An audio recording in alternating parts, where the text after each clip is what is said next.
Hey, back again. Grappling Dads. Going to talk about some simple BJJ today. Hey, by the way, that's Paul. Yeah. I'm Kip. Every fucking time. Every time we have a guest on, it's, hey, here's our guest. I really want to talk to him. To talk. Yeah. I get nervous. What are you going to do? Yeah, you do. You get giddy and... Yeah, we could restart this. No, we're not gonna. Hey, let's introduce Paul. Elliott, not me. Okay, so we're going to differentiate between the Pauls because we have Paul Elliott, black belt out of Watertown, American Top Team. Yep. He's kind of legit, but whatever. And he's way better than Croyler. At least that's what he told me. He's above average, as we like to say around here. I still roll with Croyler, so let's not get like that. Let's not get carried away. It's too late. Yeah, it's starting. Thanks, guys. It's not going to stop. You were dumb enough to come down here. But he's going to be Paul because his intelligence level is much higher than the dad's. And then Paulie's Paulie. Check. Okay. So grappling dad, Paulie. Well, he's a grappling dad. Now it's just confusing. Yeah. It's muddled. They get it. Let's move on from here. So we're just what's the show going to be about? Simple BJJ. Oh my god. Weird, huh? Oh my god. Want to know all about what he's doing. Fucking magic. Yeah, it's good stuff. Yeah, it's awesome. We have sponsors. Do it. Do your thing. Get through them. Tap tape. See? Started with that one today. Hey, different. And no, we have a great sponsor. We love him. He's doing new and wonderful things, I assume. Hasn't talked to me in a while. Oh, this is another one. Are we still sponsored by him? I haven't heard from him in a while. Mike, let us know. Mike, what's up? Yeah. How you doing? You got that nice new truck and you started ignoring us. Text us. Got that nice wife and a kid. And you're like, fuck you guys. Act like you're busy. Yeah. We know better. Yeah, like you're just partying all the time. Holding that rash guard in front of me. Mm-hmm. Ooh, look hey, at look at this. rash guard. You ain't getting it. What size are you to not ever send you? You're so angsty. But he does have the best tape out there. We use it. Everybody at our gym uses it.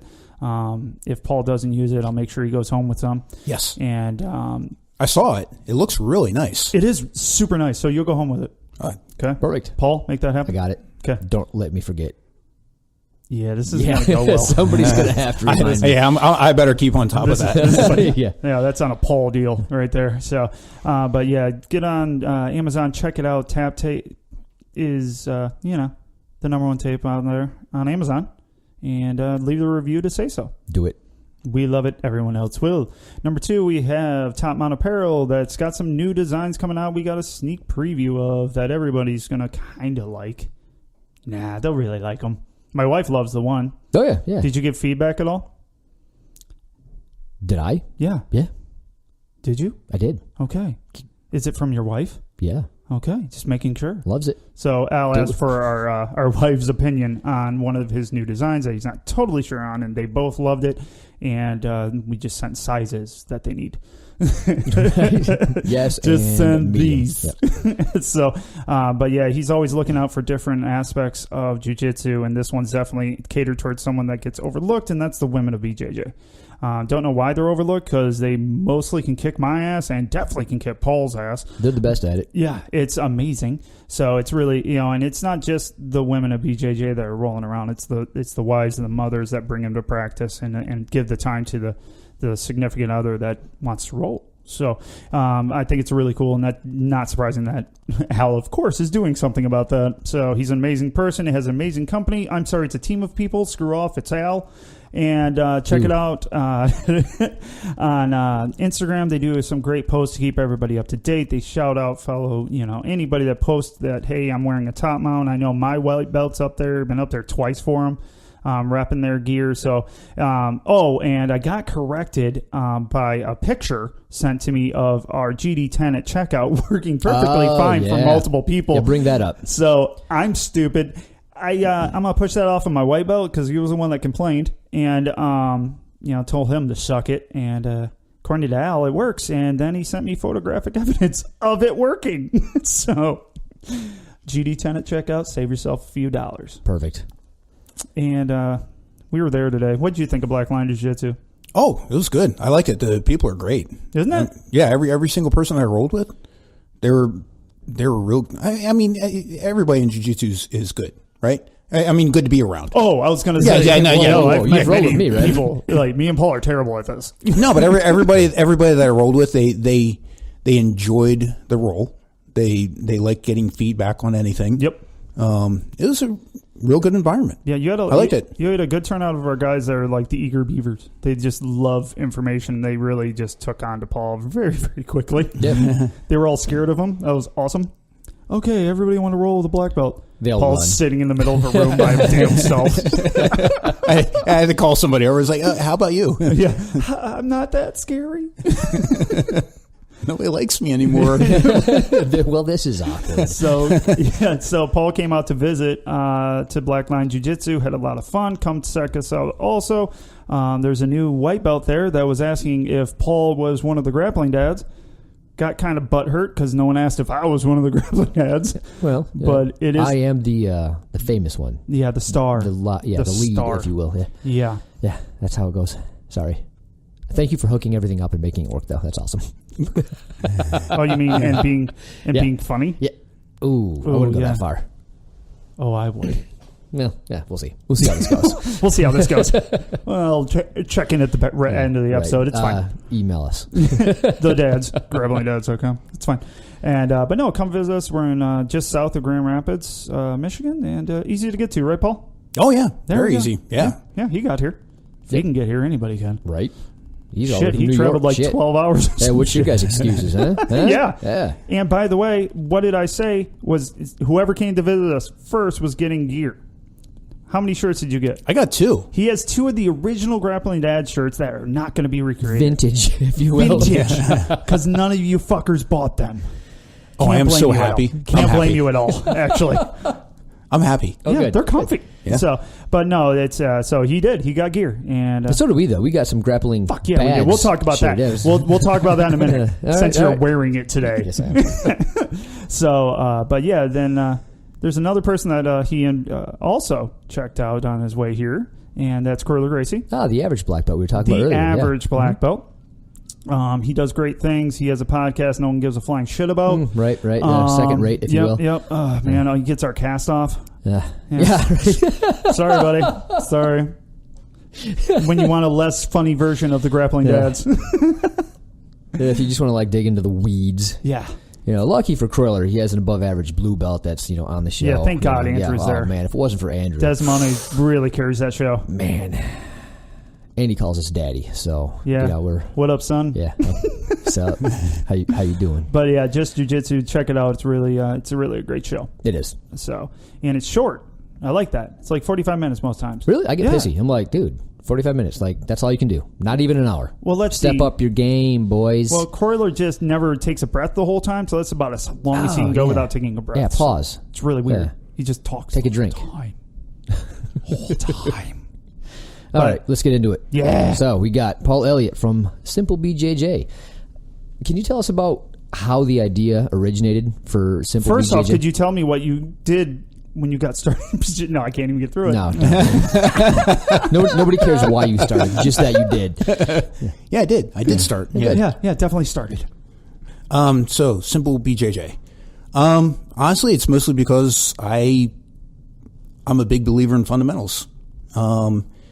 The tagline on Simple BJJ is do the simplest thing that can possibly work. And most often that means fundamentals. And using concepts such as weight distribution, angles, blocking things. And you can go really, really far on just a handful of things.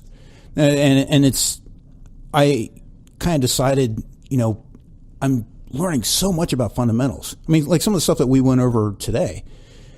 Learning that stuff, and you're like, well, yeah, this is fundamentals, but this is really deep. It's a different level. It's like high level fundamentals. It's like it's advanced fundamentals is what it is. Which is crazy if you think about that, because fundamentals should not be advanced.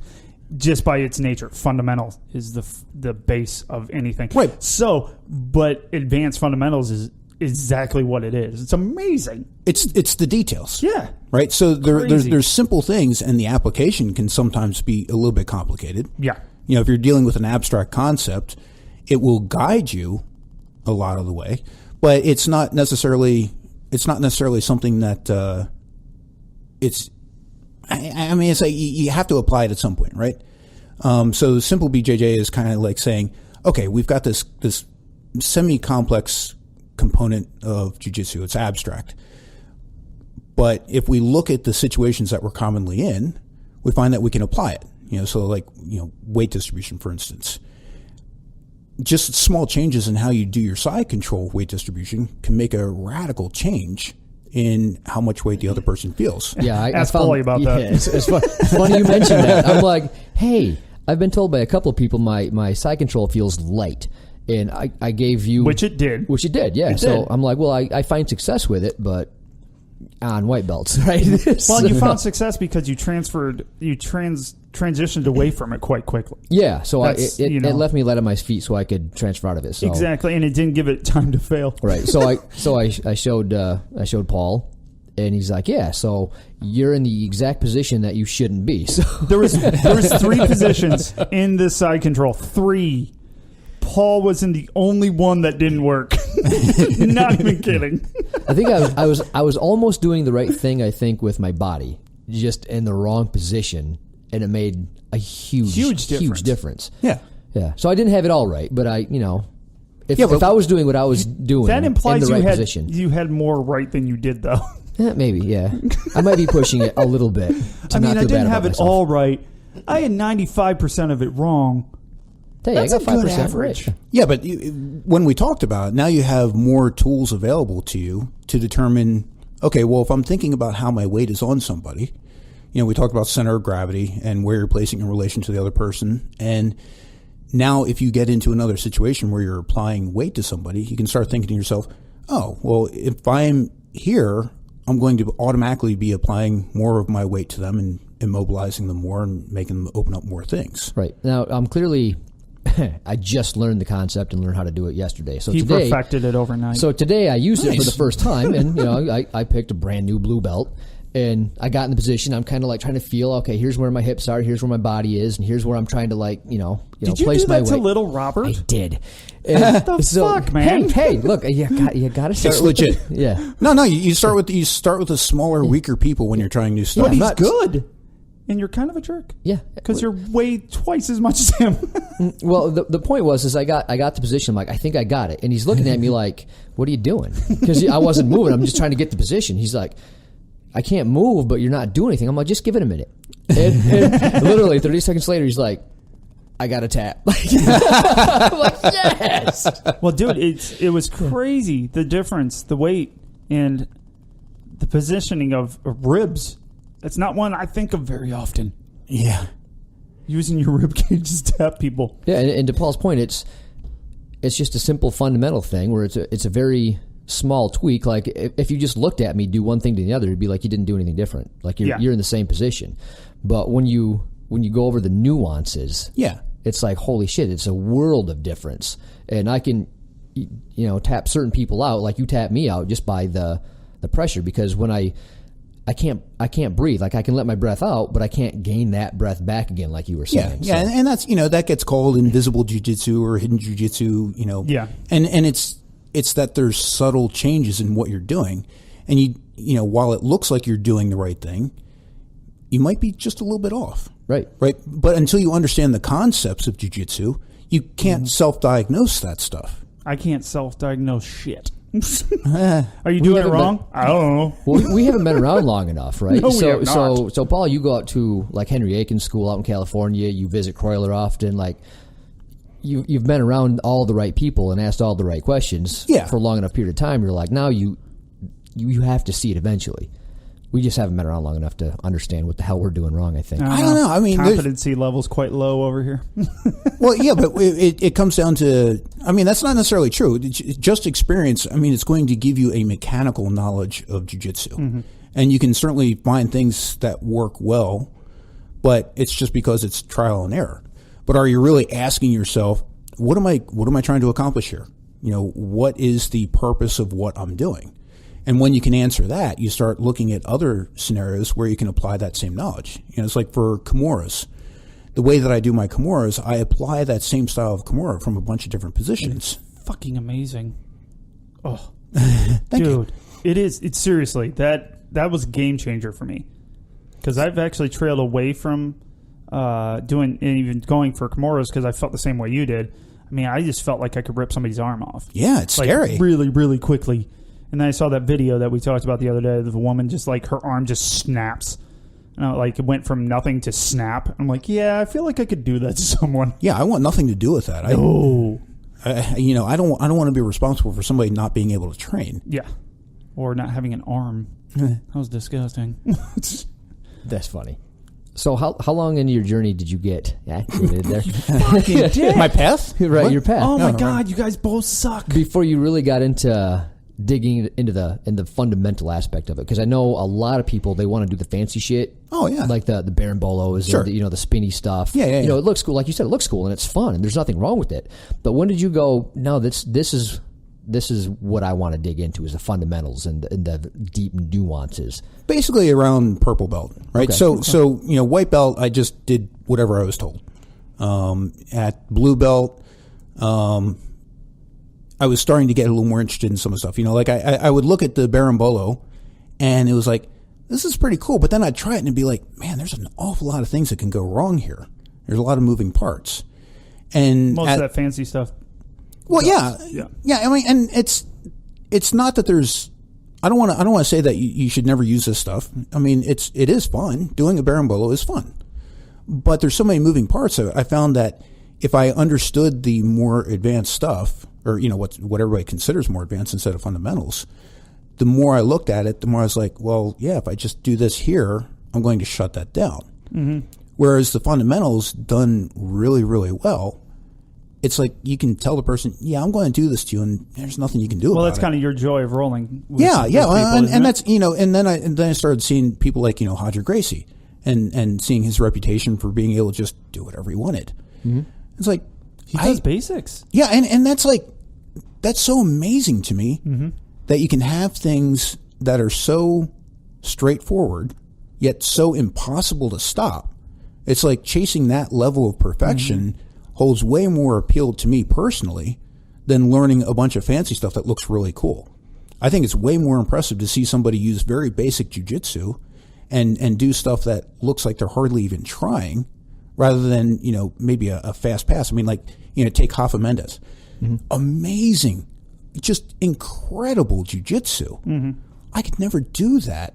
But it's fun to watch. But man, it's impressive. Yeah, I'm not a young guy. I would last like 30 seconds doing that, and I'd be like, nah, I need a break. Right. So but the fundamental stuff, the stuff where you're using the very simple things and thinking about, okay, well, where's my weight? If I want to take a break, I'm on top of you. You're the one that's not taking a break. I'm applying my weight to you, and you're miserable. And I'm like, okay, yeah, I can breathe now. You can't, Right. And that's a really cool thing. Yeah, it is. It's fascinating. Did you have somebody that influenced that on you, or did you kind of pick it up on your own, like as far as watching video and There's a couple levels to that. So one, I'm a software engineer. That's what I'm actually really good at. That's your jam. Yeah. I mean, I've been doing that for so long that being a black belt is awesome, but I'm better at software. And in software, abstractions are a really important concept. And so I was automatically drawn to abstractions in jiu-jitsu because Makes sense. Yeah, because I once I discovered an abstraction, I could apply it to a bunch of different places. So it would inform more of my jiu-jitsu once I discovered what those abstractions were. And so I was already headed down that road. And what kind of cinched it for me was Henry Akins. Yeah, you went to a camp, right? Yeah, went to a camp in Costa Rica. Yeah. I didn't really know a whole lot about him before I went down there. I knew he was. Everyone knows why why his name's out there, just because of who he's trained under. He was the first Rickson Gracie black belt. No, he wasn't first, but he was like the fastest one. And it doesn't really matter because there's so few. Yeah. It's like you're a Rickson. Yeah. Oh, okay. Yeah, so you're famous now. So I didn't really. All I had seen was like a couple videos of his, and I'm like, yeah, I like what he's doing, and this will be a good vacation too. Yeah. So we went. My wife and I went down, and hi, Amy. Yeah, she won't listen to this. Yeah. So we went down there, and the stuff that we learned in that it was like a week-long seminar. Train like doing classes 3 hours a day, and then do an hour of rolling. That sounds like fun. Yeah, it sounds super fun. And the stuff that he taught us, I mean, like I said the other day, he made my 2-stripe white belt wife feel like a black belt inside my guard. I'm like, this is insane. Mm-hmm. This is, the thing that gets tossed around is, mind blowing. You even said that, but that's a thing that commonly gets attributed to Henry. And it really is. Once you start to build that understanding, and it's after doing that stuff with Henry, I realized, he's doing fundamentals here, but he's doing it to such a level of precision and thought that this is like, I guess I could really spend a long time discovering the fundamentals and applying them and working on my timing and energy expenditure. And I haven't got bored with it yet. I don't see how you could. We had a lot of white belts there today, which is also a lot of our listeners are white and blue belts, sure. Which we appreciate. Thanks, everyone. And watching their faces learn those things today was awesome because I'm out. Yeah. So I'm out, but I guess I was the host of this thing somehow or another. I don't know how that worked out. But you got to watch everybody. Yeah, but I get to watch everyone do this, but I got to watch their faces, and they're just blown away by a simple base concept. I'm like, this, and so were we the night before, mind you. Paul, we're sat in Paulie's basement with Paul, and he just blew our mind with my wife too. My wife says this is incredible. We were talking about it when we went to bed. We're like, it's fucking insane. That was so simple and just so mind blowing, as you say. Yeah, and it's a simple concept. How does a simple fundamental concept blow your mind? Well, when it's super efficient and works incredibly well. I think for anybody. Yeah. For anyone. Yeah. And anyone. And it's positions that you find yourself in just about every role. Yeah.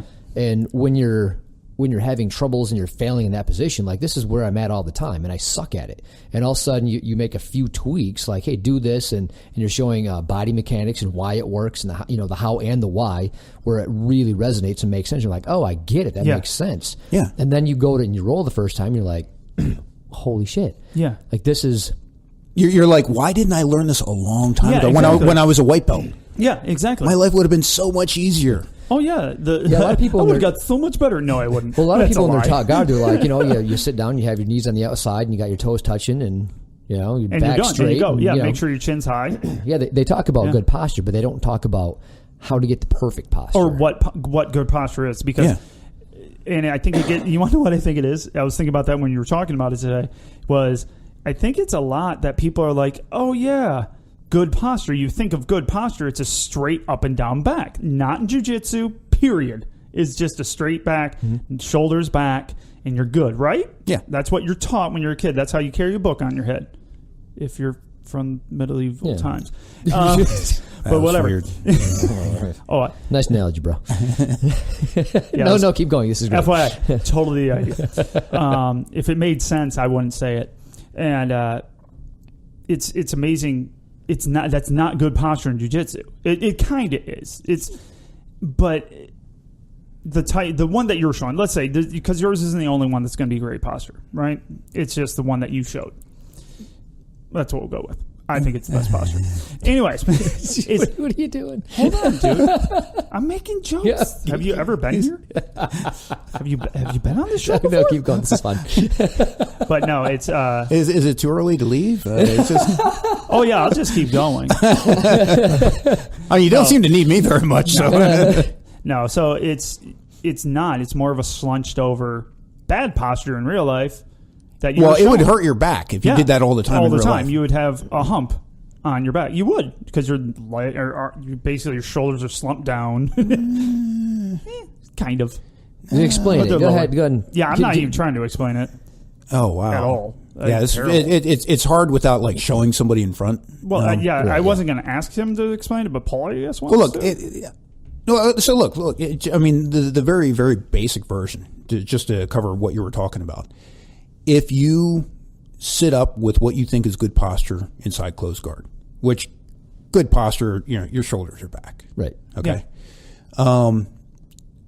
And then you pretend that you're a lazy teenager and you let your hips rotate like you're sitting in a chair and you're just being kind of like, That's rolling that. your eyes. Yeah, that's the big difference. It's that posterior tilt of the hips, and that is a game changer.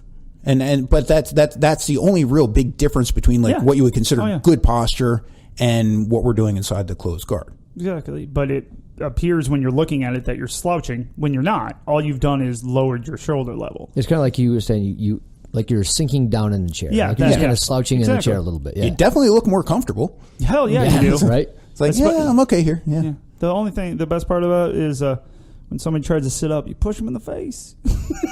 That was my favorite. That was my favorite part. Was Adam the purple belt slap to the face? Well, I like you had a good point, right? So when I was in posture, I would rely on one hand to hold you down from breaking my guard.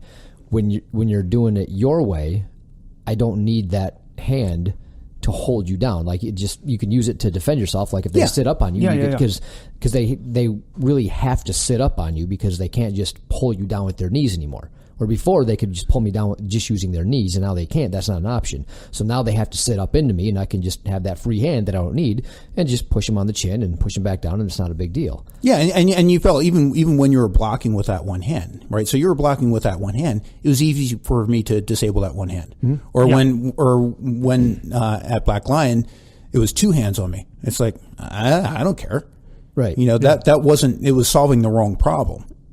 Right. One of the things, and I'm going to be putting something on Simple BJJ soon about this, is classifying the problems.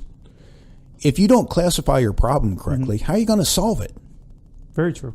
So, and so often what we do is we misclassify the problem, or we come up with a solution to the wrong problem. You know, like you were showing me that thing you were doing against the Kimuras. Yeah.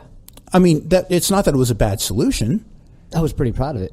Yeah, he was. Yeah. Oh, yeah, he was. Yeah, and for the scenario you were solving the problem for, that was good. But the instant I did something that you weren't anticipating, it turned out that you were solving the wrong problem. Correct. Yeah. So that's kind of that's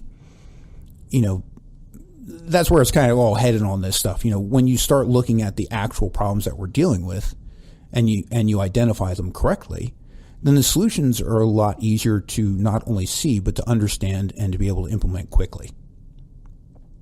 Yes. I thought Paul was going to say something. No, that makes no sense. Yeah. I'm listening. I like to defy things, but I can't. I want to. When you're going over fundamentals like this, are you taking one position at a time and trying to solve it all for like inside a guard or side control? Are you doing one thing at a time? Like how do you build up a repertoire of this? My personal approach is every time we start on a position for fundamentals, the first thing that we do is we first describe what it is, right? Because it's like, okay, everybody can get in closed guard. I mean, what? You get somebody new in there, and you're like, okay, you got to do this, and this. And once we describe what the position is, once we establish, okay, this is what we're trying to accomplish, then we start looking at, okay, well, how do we control this position? And how do we defend this position? Which is still pretty static. We're not getting into any specific moves. We're talking about, well, what are our goals here? If you've got somebody in your closed guard, your first priority is to break them down.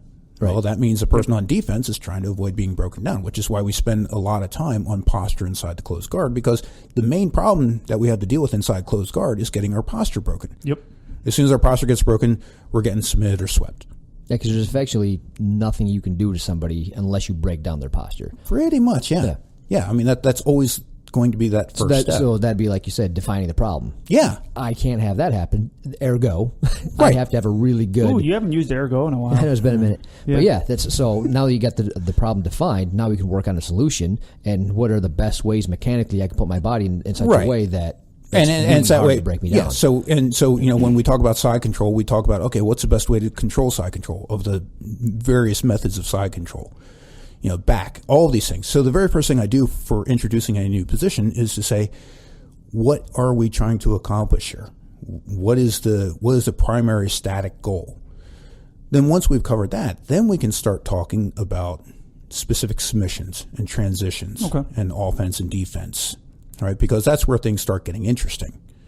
But if you don't have that firm foundation, that like somebody on defense, if they get out of position, well, they know, hey, I gotta get back here instead of like, let's say you get broken down inside the guard. If you know that you don't want to do anything before regaining your posture, that's a pretty big step. Because how many times do you see somebody get broken down in the guard and just be like, just hang out down there? Nobody's holding them down. Yeah. They've got like just a light grip on the sleeve or something like that. The big one is the head hug, where they just grab on the head and just sit there. Right. My wife was going through that today. Yeah, and the right response there isn't to like try to push off the floor or anything like that. You get rid of the control of what's breaking your posture and you try to get back to good posture. Mm-hmm. And once you're back in good posture, then you can start thinking about opening up the guard.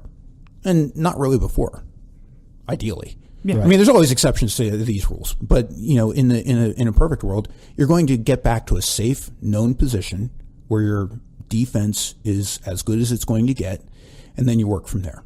That makes sense. Yeah, it sends around. When you're on the bottom, you're going to work your way back to guard, right? For the most part. Well, or even just if I'm underneath side control. If I'm under side control, I want to get to a particular position, and that's where I know that I'm at least temporarily safe. Once I've achieved that temporary safety, then I can start building on that. Okay. Right. So everything that I do goes from what are our base goals? What kind of positions do we want to get to? And then we can start talking about specific techniques that build on that premise. So you're not, when you teach a typical class, you start out with like the postures from guard, top and bottom. The same thing with side control, top and bottom, before you ever get into specific attacks. Yeah, sometimes the entire class is just that. Okay. Most positions, I mean, like the guard, closed guard, if I wanted to spend 2 hours straight on that, it'd be trivial. Absolutely trivial to spend 2 hours on that. Mm-hmm. It's difficult to do in less than 2 hours without leaving something out. Yeah, even today we just covered, we touched on things, right? So we're like, hey, here's how you sit, and it makes it a lot more difficult to break somebody's posture down. Okay, now that they're sitting like that, now you're in closed guard, how can I overcome this perfect posture? So now now you do that. Okay, cool. Now you can break down a really good posture because, like you said, there's levels to the game. There's counters to counter. Yeah. So okay, cool. Now they can break it down. So now what can we do to counter that? So this is the steps we're going. So we weren't working on passing. We weren't working on attacks. We weren't working on sweeps. We were working on posture in the guard from really both positions. Yeah, it's almost like the things that you think of as jiu-jitsu are afterthoughts of what you're really trying to do. It's like if you're trying to submit somebody, in the grand scheme of things, it's an afterthought of control. Yeah. You exert so much control over the person that the only thing they have left to do is say, you know what, this just got a little too much uncomfortable for me. Yeah, that makes sense. And they give up. Do you think everybody says position before submission, but they don't talk about control and how you get into a position and then control the position to even set up any submissions? Yeah, I mean it's that prerequisite thing, right? And that is a very position before submission. It's true, but it's very, very simplified. Yeah, very. It seems, yeah. And it almost means nothing now. Well, I mean it's good. It's like an abstraction that got too abstract. Yeah, fair enough. Yeah, I mean that's really what it boils down to. If we think more in terms of, well, how can I get to a position of control? How do I make sure that when I go for a submission, my hips are in the right place? Mm-hmm. These things are the prerequisites to having a submission that has any chance at all of working, or sweep. Yeah. If you want to scissor sweep somebody, you need to set up certain conditions in order to make it good and efficient. Yeah, for sure. We kind of talked about that when I asked you about how terrible my sequence was. Didn't end well. Anyways, it'll work now, not later. Thanks, Paul. But so going away from talking about just positionals and things that you've taught, what do you think is missed by most jiu-jitsu academies when it comes to teaching fundamentals? Because I know I have an opinion. Boy, that's a tough one. I mean, because I don't have tons of experience of. It's not like I've gone to schools and spent months and months there. Well, of course not. That kind of stuff. I'm just talking in generalities. Like, so for me, I just see it as fundamentals. Like, how many people are like you out there right now? I'm sure there's plenty, but how many out there are like visible? Like, you know, like you trying to be out there, trying to improve people's fundamentals, which everyone should start with those. That's fundamentally sound. It's not a sexy concept to say, oh, I'm going to work on simple BJJ. I mean, I knew going into this that calling myself simple BJJ wasn't going to get a lot of likes. No, it's not clickbait, that's for sure. No, but it's the right thing to do. Yeah, exactly. Right? So if I were to say, you know, what's lacking is that fundamentals aren't given the proper respect that they deserve. You know, if you say that, you know, the fundamentals class is only for white belts, well, that's really no. I mean, you're going to be refining those fundamentals throughout your career, I think. Yeah, exactly. And when I do drop into other schools, I go to the fundamentals class because I want to see if there's anything I'm missing. But to say that fundamentals are something that, you know, only the white belts are working on, I mean, I basically went up to black belt working mostly on fundamentals. Yeah. You know, I know how to use the advanced guards, but that was mostly so that I could learn how to smash them. Yeah. I didn't really necessarily care to use them. I just wanted to know how to apply. Yeah, it's being aware of them and knowing how to counteract those. Yeah, for sure. But until people get it out of their head that, you know, fundamentals are just for the beginners, you know, then we're not going to have the change that we need. I mean, for like, you know, white belts and blue belts, you know, take the fat part of the curve. It's white belts and blue belts in Jiu Jitsu. Mm-hmm. Yeah, for sure. If all they did was spend their time learning how to control people, not even necessarily submit them, just get to the point where the person is immobile, and they focused on weight distribution, and they focused on, you know, only advancing when it made sense, you know, only going after sweeps when it made sense. You know, things that are basically, you know, a level down from what we typically think of for technique classes.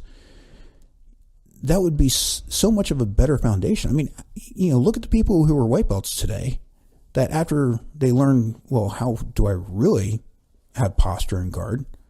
And they're like, this is amazing. You know, like your wife, you know, somebody who's 1.5 times her size is doing sit-ups on her. Yeah. I mean, that is and so she's cool. comfy.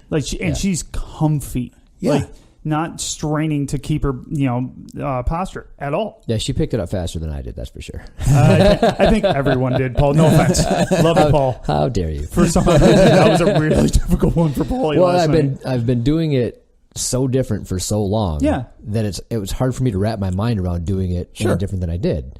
And I think, like, to your point, like you show a white belt, they're like, oh, okay, I'll just do it like this. Like, they don't have a bad habit to break. Yeah. But every time I got in somebody's guard today, I had to think about it, and it was hard to do. Yeah. Like, it's not hard to do, but it was hard to get my body to do something different than it's normally used to doing. Yeah, it's not second nature. It's you know, it's not just your go-to. It's I got to think about this.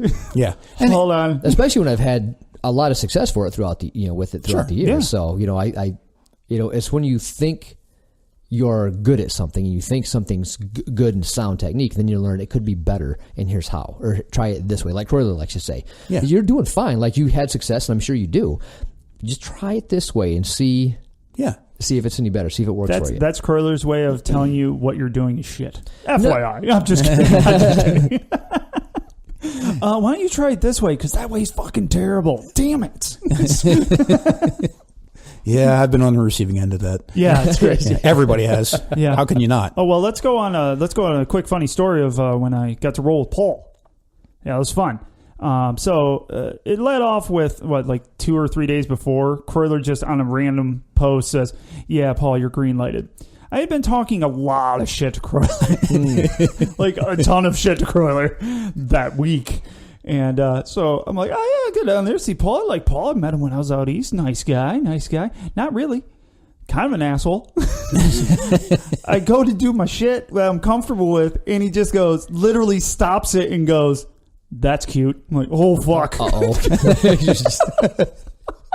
Dude just annihilates me and makes me tap to side control. Yes, it's a little more than side control, but I tap to side control with the biggest smile on my face. I'm tapping to this because I couldn't breathe. This is embarrassing, but I'm tapping to this. touch your shoulder 3 times anyway. Well, it's funny. Yeah, I was talking shit to you online. You know, I had those funny memes and stuff I made. Yeah. And I think you said, or maybe it was your wife said, let's see him talk all that shit when I'm there. And you'll notice I haven't, because I'm a keyboard warrior, and that's it. He's an internet tough guy. Exactly. I know my role. Well, and I warned him too. I'm like, he's made of bricks. Because, dude, your concept, you've been working on it so long for your base, makes you feel like it's just this cinder block sitting in between your legs. Like, fuck! You go to Austin, who I've shown my scissor sweep to, and he's, and he tries it, and he goes, dude, it's embarrassing. He literally doesn't even move. No, he doesn't. He's kind of a dick. Yeah, it was humbling when I was inside, or you were inside my guard, trying to get you to do anything, like trying to budge you, and you taught me how to budge you. I'm not as good at this as clearly you are at that. So it might as well have been a post cemented into the ground. I'm like, well, this is there. Yeah, but that's what's so magical about this stuff, because if you look at it the right way, it's, hey, at some point I'm going to be able to do this stuff. If that old guy over there could do it, why can't I? Yeah, exactly. It's humiliating and humbling, but exciting as hell. It's super fun. I didn't care at all. I'm gonna fuck somebody up with this. Well, Not today. Yeah. But soon. when he did that to me, the side control just crushing of my soul. I'm like, wow, this is cool. I was laughing. Oh, yeah. I thought it was so awesome. I'm like, this is so cool. I'm tapping to this bullshit. Yeah, every time it was. Yeah, every time you laughed, it made it worse. Yeah, it was awesome. I was just laughing. You can't get that air back. Well, yeah, and I think maybe you thought I was like, oh, making fun of you. No, dude, I just thought it was really cool. And you're like, oh, I just have to squeeze harder. Cool. No. Yeah, it's fun. It was super fun. But so, how do you think jiu-jitsu? Let's say not like your way is the best way and the only way. Of course not. It's jiu-jitsu. There's 8 million ways. Yeah. But if you, in your opinion, your humble opinion, if people started with your fundamentals the way that you look, not exactly your fundamentals, but at least fundamental concepts more, rather than trying to keep everybody happy with a flying armbar. It's hard to say. I mean, because people are coming to jiu-jitsu class for different reasons. Different reasons, of course. If you ask me if I think they are going to be more effective long-term if they start with the way that I do things. Yes. Yeah, absolutely. But not everybody's Passion for the long term. Yeah. I mean, they want to see some, some people will come in, they want to see some flashy stuff because it's cool. Or maybe they're really athletic and they can pull that stuff off. But wouldn't it still be better with a base of course. That? Of course. When it set up those flying flaws even more? Yeah, absolutely. Yeah, understanding these concepts. Yeah, of course, it would absolutely it would help everything. I mean, because it's fundamentals. So of course, it's going to help everything, even the advanced stuff. But my main concern is making sure that people come in and train. So for whatever reason they're coming in to train, I'm happy they're there. Like I get people that show up late to class and like, oh, so sorry that I'm late. I'm like, nah, man, I'm happy you're here. I'm glad you came in. Oh, I should totally be late to Croilers. See how that goes. Well, it might be a culture thing. I don't know. I get a lot of military guys, so it's like their life is not their own. So when they're late for something. Yeah, I mean, there's a good reason. Yeah. So hell yeah. So getting them in there, but for whatever reason they're coming in there, I'm happy about it. Excellent. I just want to see people train. When my white belts and blue belts come in, I'm like, good. This is they're dedicated. They're coming in, and whatever else is going on in their life, they're there, and that's a really cool thing to me. And for them to place their trust in me is pretty cool too. So I want to return that trust and accelerate their training as much as they want it accelerated, and to have it be as good long term as it can possibly be. So it's like I spent a lot of time thinking about how can I explain this stuff so that they are going to not just get it, but internalize it and be able to extend it. And I have students that come up with new things, and they come to me and say, hey, I was thinking about this. What do you think? And, sometimes they'll be like, well, yeah, okay, there's a problem here. But I've had other times where they've come up to me and said, hey, I applied this concept over in this position. And I'm like, yeah, that's a good idea. I'm going to have to play with that and see what happens. I mean, tentatively, I really like it. No, that's cool. Well, that's what you told Paul about his fan placement on the Kimura. You're like, oh, that's an interesting concept. It's not going to solve every world's issue on the Kimura, on that Kimura, but for what he was doing it for, kind of interesting. Yeah. Yeah. And you never know. Turn. Right. And you never know that concept, because it is valid for that particular problem. It's maybe valid for other situations, even though it wasn't necessarily the best solution for that particular problem. It did give me something to think about what's the elbow's relationship to the body and what else can that prevent? Yep. Very cool. So yeah, so every time you learn something, if you look at it in terms of how can I improve my abstractions on jiu-jitsu, how can I apply this to some other scenario? Yep.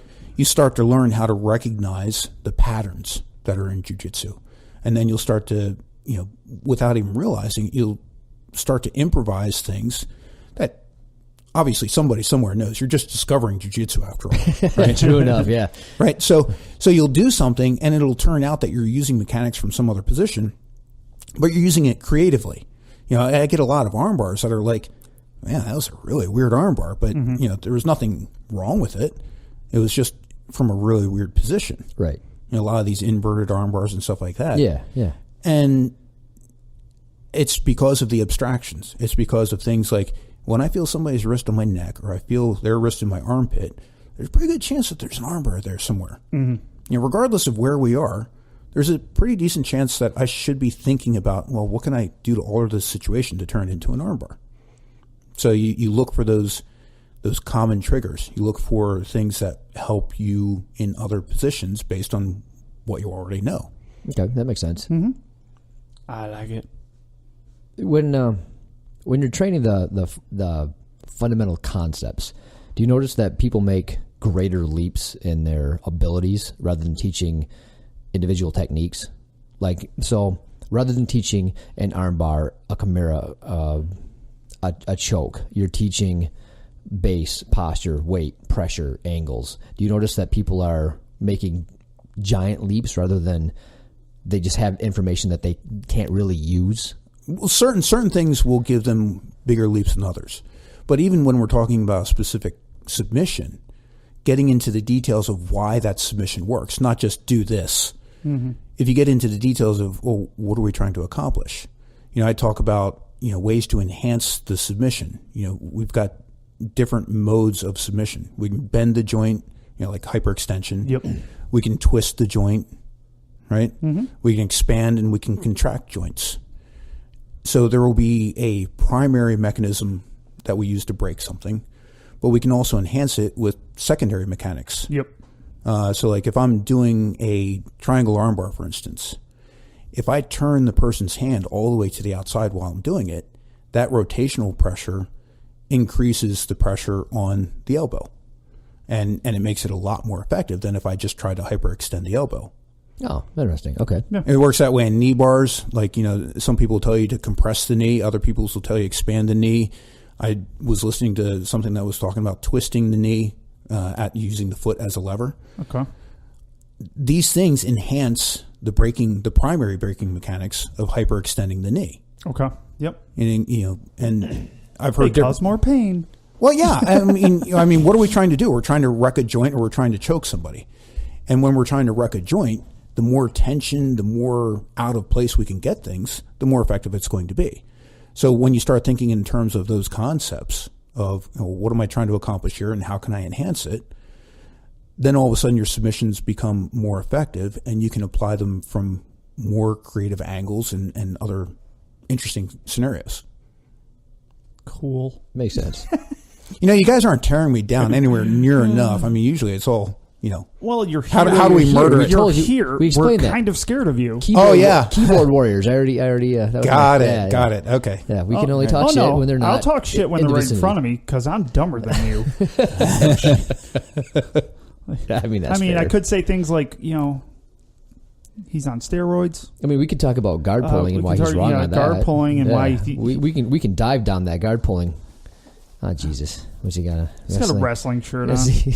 Was to say wrestling is easy? Yeah. Yes. Yep. Yes.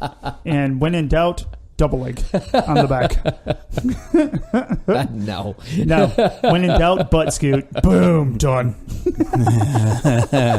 Another term I use, punish all guard pulls.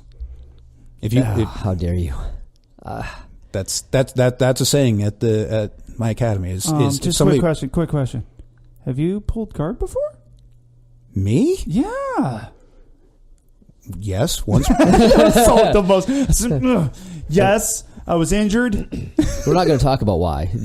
No, he said yes. No, you We're did. gonna move on now. That's all it is. Yeah, it's your show. You get to cut me off, right? Exactly. We'll just edit whatever you say out from here on. It's fine. There's a 5-minute just blank of no noise. Like, why are they playing a song in the middle of their podcast? It's 5 minutes of elevator music. Like, what the fuck is that? And then it comes back to, I love guard pulling. What? Oh, that was Paul. That was Paul. Yeah, right. I mean, you've experienced my dusty knees over the last day and a half or so. Yeah. Like, do you think I should really be trying to take somebody down? Wow. Or do you think I should maybe that slowed him down just a bit. kind of like skid underneath No. like, come at me, bro. Yeah, no. What I'm realizing is all the friendly conversations we've been having over the past couple of days is really just to give you ammo here. Yeah. Yes. Yeah. Got it. Yes. Got it. well, figured it out. Played. Yeah. Way to travel 10 hours for it. Yeah. Yeah. You asked for it. I'm just saying. Well, we were being nice. I said in that article there are situations where it's smart to pull guard, but you also gave us 2 emails full of hate and vitriol. Hate, just hot, steamy hate. Yes, because nobody should accept guard pullers. There, you like that? No, it hurts. No, I Hurts don't. my feeling. No. It's not that guard pulling is. Well, okay, it might be inherently evil, but I can understand why people would do it. Yeah, and if I tell my students, look, if you pull guard, if you don't get points or submit the person right away, I'm going to run out there and disqualify you. I'm going to be that coach. I fucking can't wait to see the YouTube video of asshole coach disqualifying his own student. They go to raise his arm. He's like, no. He raised his arm. Yeah. Just walks out, puts it back down. No. You take his medal, just throw it at him. Like, no. No, I care about good jiu-jitsu, okay? And if you pull guard and you immediately get a submission or a sweep, what am I going to say? You accomplished something. It's when you pull guard and nothing happens. Well, no, see that would be a problem. And I don't think we explained that well enough, because that's our problem. Is butt scooting is ridiculous in all actual. Like, if you're trying to chase someone while on your ass, not only do you look fucking just stupid as hell, you're not going to get an advantageous position from there, unless you're Ryan Hall. Ryan Hall is really good at looking like a moron. He's got the Eminari rolled down. Fuck yeah, he does. That's it's BJ crazy Penn. Cool. Yeah, BJ Penn really, really dealt with it well. Yeah. But yeah, so that's not what we're talking about, even though it's really fun to say we're butt scooters. But because I know Paul doesn't pull guard. Paul lays down like a kitty. And I, on the other hand, I pull to a position. I pulled my open guard knee shield, setting up my sequence. And how quickly do you convert it? Very quickly. Okay. Then, if I don't, then I'm moving on quick. Like, I'm into my sequence, and my sequence is either it ends in good or it ends with me in a safe position. Yeah. It's the end in a safe position, because then you just basically did a tactical retreat. Not if I attacked for went through my whole sequence of, and usually I don't like. So, like, if they shut it down the very first move, like I do. Whatever, black belt. Yeah, exactly like that. It was cute. He like, I told me pulled, so. I tried my stuff, and they were better. It's And not by my the way, fault I they're didn't pull better. guard that time. He shoved me over. Oh, shit. Guess I'm pulling guard now. It's on my back already. Might as well. But no, it's more of a, I don't end up in, I just wanted to end in a position where I wasn't on my back, like getting my back taken, which is, for my sequence, pretty likely if you're not doing it right. So that was it. Yeah, I mean, it's fun to frame things in extreme terms. Yes. Yeah, it is more fun to argue than it is to agree on every single point. Yeah, and ultimately we really agree on the honestly, on yeah, the we merits. do. Yeah, we really do. I think my only issue So I was watching Haja Gracie and Buchecha, and it's, a few years ago. Okay. And it was an 8-minute match, and 4 minutes was them just standing there with locking their heads horns. Smashed against each literally other. locking horns. And it was the most boring thing I've ever watched in my life. And until it hit the ground, I'm like, okay, now they're doing something. But the match is half done. Have you ever done this? I've done this, where I'm watching a match, I'm like, oh, I can see where this is going. And just speed through it till you see someone go down. Sure. I'm just like, and there it is. There's the match. So like, I understand that, they can both do takedowns and they're both trying to get positions, and I'm sure there's stuff going on there that I just simply don't understand because I don't do judo or wrestling. I just or really jiu-jitsu. We really don't do jiu-jitsu. So there's that. But so for me, I'd rather just see somebody butt screwed across the fucking mat and get it started. What I understand, what I want to watch. A jiu-jitsu match, not a judo or wrestling. Sure. Yeah, and when there's a time limit, and especially when there's shorter time limits, you really want to make things happen pretty quick. So one of the worst matches of my life was it was no-gi and old man division, so we only had 4 minutes to work with. And we tied up, and that was pretty much it for 4 minutes. And the referee, after time ran out, we both tried like some weak, grabbing at the other guy's leg, but really we weren't doing jiu-jitsu. Yeah. So the referee, he pulls aside and he's like, look, guys, you need to do something in this overtime minute, or you're not going to like the results. He would have disqualified us both. Nice. We sucked. I like that. Best ref ever. Yeah, well, and that really was the appropriate response. And so, I managed to be a little bit more aggressive than the other guy, and win. But I mean, it was a pretty hollow victory. But, it's like, yay. Yeah. So after that, I realized, most of what we're trying to do is to get things to the ground. Even in some self-defense scenarios, it's better to get the other person on the ground. Yeah. I'd rather run away, but but in the case of a match, stand your ground state. Yeah. Me and Paul are really into the street fights. Yeah. Does that work as good as your jiu-jitsu? Or? Well, yeah, because our jiu-jitsu sucks, but we're better than laymen. Are we? I wouldn't know. I don't get in street fights. I know you're like, oh, you want a street fight? Yeah. I'll be down the other street then. Yeah, I'm too old for that. Here's my milk money, and I'm out. Anyway, so that match, it basically informed me that, look, you need to get things on the ground. And so what I tell my athletes that are competing is, jockey for position for like 30 seconds, but after that, take some more risks, right? Do you want a victory where you just were more aggressive than the other person, standing up for the most part, or do you want to take a risk and try to get it to the ground? Yeah, I would rather see if I've got a student that loses but they did good jiu-jitsu, I'm totally okay with that. Oh yeah, for sure. I have no problem with that. I want to see them display the best jiu-jitsu that they can display. Mm-hmm. We got a guy at our gym. He's an ex-wrestler, and he says, because he's like you. He's like, guard pullers are stupid. Like, I just have no respect. Like, he went down. He's dying on that hill. And I get it. He goes, just go for it. Like, if you end up on the bottom with somebody on top of you, who cares? Then you're doing jiu-jitsu, and you should know how to get out of that anyway. But go for a double leg. Go for a takedown. And a lot of times you'll get it. Yeah. And that sounds about Rob. And look, and you find that when you go after those takedowns, when you go after that double leg, yeah, sure, you're going to get stuffed. I mean, that's what happens. They sprawl on you. Yep. But if you know that that's going to happen, you can start building your reactions. It's just like the rest of jiu-jitsu. Yeah. When you go and do something and the person does the predictable defense, if you know that the next thing you're going to do is a real clean sit out and now you're on the person's back, well, that's good jiu-jitsu. That's still a win, yeah. Yeah. So I mean, it's worth it to train and do the risky things for that scenario. You can be more aggressive if you have a better idea of what's going to happen. When we don't know what's going to happen, that's when we stall out. Yeah, it's the fear of the unknown. Yeah, I mean, look at when you're rolling. You get in a weird position. You're like, I don't know if what I'm about to do is going to make it better or worse. Yeah, I've done that. I've done it both ways. I'm like, I'm going to try this. And, look, I got out. And the other one, I'm like, look, I just choked myself. That's pretty awesome. Yeah. And seriously, it's happened. Yeah. When you fear that unknown, then it's paralyzing. So, it's better to start training that, okay, I need to make something happen inside of 30 seconds. And when I'm doing stand-up with the students, I'll tell them, okay, you have 30 seconds to get a takedown. And then I'll say, okay, you have 20 seconds to get a takedown. And then 10 seconds. And then 5 seconds. And the crazy thing is more often than not, they all achieve the goal in that time. They get more aggressive. Oh, okay. They pull the trigger. They pull the trigger earlier. And that's what you kind of need to do.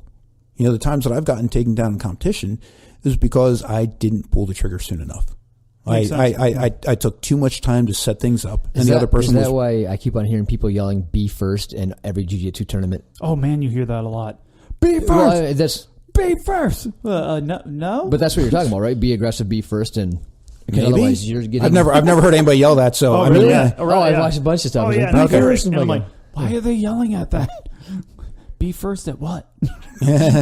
Just I mean, it's not a bad idea. I mean, pulling that trigger and just trust your jiu-jitsu. You know, one thing that a lot of people have trouble with is trusting their jiu-jitsu. And it's because it's terrible. Well, terrible. Yours is. Yeah, exactly. But, I mean, the normal people. Oh, normal people. The people that are good at this, yeah. Yes. Yeah, normal people that care about their jiu-jitsu and are, are you actually training. Care? Well, you're not training, are you? You fucker. Yeah, I can do it too. Asshole. All right, you're literally picking on a dismantled person. Yeah. I have no neck. I have no problems with this. I pick on smaller people. Yeah, right? Yeah. He does. He judo through my daughter. Nice. Yeah, she's 4. Nice. She loved she it. had it coming. Oh, yeah. She's got an attitude. So is there, moving on, is there an unpopular opinion you have about jiu-jitsu? Ooh, that's a good question. I realize that maybe Very working broad. on fundamentals might be unpopular, but like something that, like maybe that you'll disagree with Croyler on. Ooh. One thing I might have in mind that I think you might disagree and be unpopular is did you listen to the depth versus breadth? Oh, yeah. How do you have a stand on that? Because I understand Croyler's point. I still don't know what if was Croyler's point if anyone hasn't listened. And if you haven't listened, what the hell's your problem? Croyler likes breadth of knowledge, Yes. a lot of breadth. He's like, know a lot of jiu-jitsu. And my thoughts were, know a few things and be really, really good at a few things. It's kind of like the old Bruce Lee quote that everybody overuses, Yeah. So do you have an opinion on that, or toe the line on that? I just want to really start an argument. It's not going to work. It's not going to work. Well, let me ask you this. If you are spectacular at arm bars from guard, okay, I mean, like just you can smite everybody in the world with that. What happens when you can't get them in your guard? Yeah, I'm not getting that armbar. Right. So that is really super deep knowledge on a small slice of jiu-jitsu. But This isn't going how I wanted Yeah, it to. I did. Just wait, Halfway just through wait. the question, I'm like, this is fucking pointless. but wait, there's more. Yeah. Okay. But yet here I am saying, all I really need is fundamentals. So Well, that's a much broader topic, though. is it? Yeah. Than a single armbar from guard. But what happens? What happens if somebody takes me out of my fundamentals area? What if they put me in a complicated, worm guard? Well, it's not that complicated, but let's say they put me in something that I don't have a lot of experience with, Yeah. because I don't have that wide knowledge of jiu-jitsu necessarily. If that happens, then I'm presented with problems that I'm not quite ready for. Now, because of my fundamentals, I can usually solve the problem on the fly, but maybe not always. So I think it's important to have exposure and a working knowledge of a very wide swath of jiu-jitsu. Mm-hmm. When I've talked about how do I become a better black belt, one of the first things on my list was to study guard types that I don't typically use, right, and know all the variations, because that would give me more information, not just to pass on to my students, but also become part of my arsenal. But when it comes to your core game, that's where you go deep. Mm-hmm. The things that are going to make you a black belt, and whatever that is, right? If you want to become a black belt using all competition oriented guards, that's a very doable thing, and there's nothing wrong with that. That's just your style. My style is I'm looking to do very simple things. I'm looking to keep it at the fundamentals. And so I need a very, very deep knowledge of the fundamentals in order to make that effective for black belt level. Mm-hmm. But somebody's doing all these advanced guards, they need to have a deep knowledge of their particular game in order to get a black belt for what they're doing. Yeah, right? But to your point, they still have to have a knowledge of the fundamentals. Sure. And you know, your jiu-jitsu should reflect the way that you think. I mean, because you should enjoy jiu-jitsu. So if you try to do jiu-jitsu in a way that you don't think, how can you enjoy it? Then you're just, I mean, it's no better than just, you know, lifting weights or something. I mean, not that there's anything wrong with lifting weights, but I mean, you're doing the same thing over and over. Yeah, well, yeah. I mean, you know, CrossFitters. What's up with CrossFitters? You guys are so offensive. Yeah, that's kind of the shit, point. Yeah. Oh, you don't do jiu-jitsu? Fuck you. Yeah. Nice. Way to welcome new people. I know, right? They walk in the door and you're like, yeah, see ya. Yeah, what do you do? If they walk in the door, they're doing jiu-jitsu. Yeah, right there, done. Come to my house if we're all good. Yeah, that's what I'm going to go with. Great. Yeah. Hey, I didn't say we were going to further the sport. Good. Yeah, because you're not. I've rolled with you. Hey, accurate. Yeah, what are you gonna say? But you know what? This like I said, accurate. This is a good point. I do want to compliment you guys on what you've done here, because you guys are you know, I think speaking to topics that are important to white belts and blue belts, and that's a topic that, as you know, is near and dear to my heart. And this is what you're doing is important. This is an important thing that you're doing. You know, we could listen to interviews, we could, you know, talk about advanced topics and all that, but you're looking at things that white belts are saying, gee, I wonder about that, you know, or you know, even if you're just talking about etiquette, or you're just talking about, you know, well, okay, how's my, you know, by murdering what Croyler says, you're giving the response that somebody listening to it would interpret it as. Yeah. So yeah, it's funny because we kind of fell into that. Yeah, it's not how the podcast was originated. No, so Paul wanted this really serious, let's help kids with X, Y, and Z, and we're going to do this, and like, not even like episode in, we're like, wow, we are not smart enough for those topics to come through. It's like, yeah, it's nice because we have an expert opinion who's been around the block. His whole life is consumed by it. So there's not much that he doesn't understand about jiu-jitsu and all the nuance. Sure. But then there's us who are very early in our journey. God damn. And so yeah, we feel a different way than he does now. Having been there, done that, we haven't yet. And we know a lot of other people haven't. But I've been doing it long enough where I realized what a shithead I've been. And just on every level, right? So I was that guy, air quotes, that nobody liked to train with. Nobody wanted to roll with me. I was doing all the wrong shit. I was like the case study for how to fuck up a good jiu-jitsu game. Yeah, exactly. You were the anti-jiu-jitsu poster boy. Yeah, but I realized how important jiu-jitsu is. I really do think it's important for everyone. But the people that are getting into it, I don't want them to get into it and go, God, this isn't for me. And not have a person to go to or a place to go to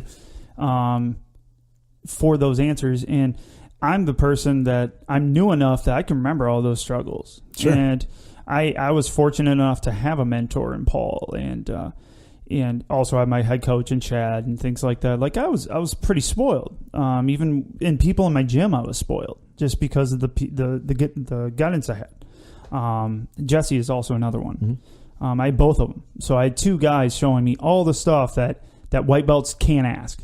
You know, all these white belts, they can't ask. Because you're always told, you know, growing up. There's no stupid questions, only stupid people. No, I've met some white belts. They're pretty fucking bad questions. So, but I think we give a voice to those guys, to the people that are too scared to ask. Because you're told, you know, you walk into a jiu-jitsu gym, you're walking in. Let's say all you know is UFC. So all you know is people getting choked the fuck out and bloodied up and done, right? But you think that's a cool idea. I want to do that. But then you get to walk in. That's your perception of it. Yeah. So what are you going to do? You're going to try to defend yourself all the hell, survive, which I get so sick of hearing new white belts saying, oh, I'm just trying to survive. No, you're trying to kill me, and it's stupid. Stop. Yeah, so when I was that guy, because I was doing the same thing like he said, I'm trying to survive. I'm trying to beat you up. I want, what do you say? Trying before? to win. Yeah, I'm trying to win. And I think you put a good, like, if I scalp a black belt, right, I can tell all my homies that I beat up whatever belt it was. And I was that guy. But by doing that, I was hurting my jiu-jitsu, and I was hurting other people's jiu-jitsu because I was big, strong, young, and athletic. I'd roll with the 40-year-old guy, and I'd hurt him, and I'd wreck his jiu-jitsu. I'd wreck, all that about him. So then he's like, well, fuck that. He's like a one-stripe white belt. He's been there for 3 months and going, I don't need this shit in my life. Yeah, and so I caused that. People, So I don't want other people to be the cause of somebody else quitting jiu-jitsu. So if they can just be like, hey, I got the bug, I want to listen to a podcast, and they happen to catch this and go, oh, shit, I'm that guy. Maybe I don't need to be like that. Yeah, well, this is all. It's also good for. I would encourage any black belts to listen to this too, because it brings you back. It's almost like a pulse on what's going on. It's really easy to be jaded. Oh yeah, when you've been doing this for years and years and years, and you've gotten used to white belts showing up and disappearing. Yeah, and everybody has their reasons and stuff, and our jobs as instructors is to welcome them and act as if they're going to be there forever. But the reality is that a lot of people drop out for various reasons. Yeah. And, I don't like it, but I understand it. But it makes it hard to not be jaded about what goes on. So when, it's good to get a black belt and an instructor, you're investing no matter, even if it's a class and you're just teaching them something, you're investing a lot into these people for a short period of time to just assume that they're going to leave. And it's hard not to assume that, because statistically, yeah, and it. We know that, scary. I don't even know the statistics, but it's something like 100% of people don't continue in jiu-jitsu. 100% of blue belts, you mean? It's like done. Yeah, as a matter of fact, you guys are blue belts. When are you quitting? Yeah. Well, I've quit 3 times since I was a blue belt. Oh, well, I had there's still time. I mean, you got 4 stripes on there, so there's still time to quit. I do have time. Yeah, as long as I never get a purple belt. Yeah, you have time. Which is likely. You rolled with me. You're like, you're not getting that shit anytime soon. So you want to go back to white belt? That sounds about right. No, purple. Oh, issue. And then me, I just get injured. It's my thing now. Sounds like an excuse to me. Ooh. It is. You could take notes. Just saying. Fuck no. I can't even read. Hey, you've heard me read, right? Oh, yeah. I don't like it when you read anything. No, I love reading. You're actually worse than me, and I get a ton of shit for my reading abilities. Yes, and no one picks on me because I have a disability. That's true. Actually, I should probably wear my glasses over because it seems to help a little. I don't like wearing them, though. Anyways. But yeah, I appreciate that. I do. I appreciate, so Paul does a thing. I want you to explain a little bit, too, because I think other schools could really adopt what you do with your, I guess it's a token. But what do you call those? I guess token. I mean, token's a good word. And he gave us both one. Man, now my students are going to be really angry. Yeah, suck it. We're awesome. Tell them to start a podcast. They can get one too. Yeah. No, it wasn't the cool one. It wasn't the metal one, guys. But nobody's gotten the other ones either. Yeah. We're special. Yeah. I haven't handed any of those out. Yeah, but the only thing is, it's only because we were the first person he saw. And really still nobody has any idea what we're talking about. Yeah, so, right. And I hope you don't mind me bringing it up because I think, and my wife thought it was really, really cool too. Like when she read what you posted. So it's a token that we received, and I just want you to tell us what it's about. Yeah. So basically, it started out as an idea just to have. I collected a bunch of seashells, and I'm like, hey, this would be kind of cool to give to people as kind of like an attaboy, good job. Yeah. And I collected them in Costa Rica and didn't know I couldn't bring them back, so they got confiscated. Damn it. So I was like, well, there goes that idea. But that was the origin of it, and I kept on looking for different things that would just. I mean, it's not like supposed to be something expensive or even all that nice or anything like that. It's just something to say, hey, nice job. I like what you did. Whether it's a white belt, black belt, doesn't matter. Yeah. It's just me. It's a way for me to say thank you. So I being a software engineer in CAD/CAM industry, I designed a little plastic token, about coin size. Yeah. And it's just a simple BJJ logo. And it's just something that I can hand out, pretty much freely when I see something cool. And it's not like some weird marketing thing or anything like that. It's not at all. If I wouldn't have brought it up, you wouldn't have talked about it. No. This is just something from me personally that I'm saying, hey, that's pretty cool. Jiu-jitsu is really, really cool. And you reminded me of something that was really cool in jiu-jitsu. Nice. Yeah, that's awesome. And that's what you got. You guys are making a voice for white belts, blue belts, people who are new to the sport and all that.